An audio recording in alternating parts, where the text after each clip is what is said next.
Welcome to the Waconia Tool Factory, where we didn't write the book of ingenuity, but we've read it, and we're always looking to create addendums. And we have one for you today. We have a serial bomb inflator 2.0. Actually, this is my homemade version 3.0. I was asked by a friend of mine who manages a rock band. We won't say their name. But they have this nifty idea where that they like to fill a balloon with cereal and throw it out into the crowd, and then crowd breaks up the balloons and makes all kinds of a mess. So we at the Waconia Tool Factory had the opportunity to create the making of mayhem in the almighty name of rock and roll, so we had to accept the challenge, and here's how we did it.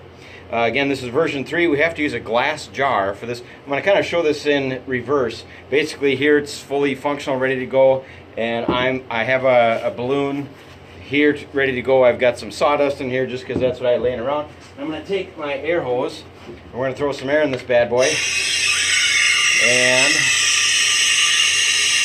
we blow up the balloon to whatever size you want.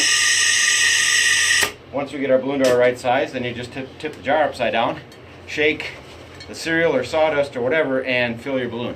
I recommend Rice Krispies because that makes a lot of a mess. And maybe a version 3.0, you could fill this with helium and throw it up in the crowd and give them some airsoft pistols and watch them go wild. So here we have a balloon filled with cereal or sawdust or whatever you want, tied off, and away you go.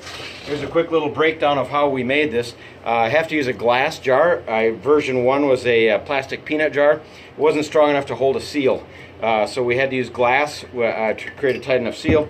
I use PVC fittings. This is a 2-inch adapter here, and then I reduce it down to 1.5 inches to a T. Just makes it easier to fit a balloon on there. You do have to be careful with PVC connections because they're tapered.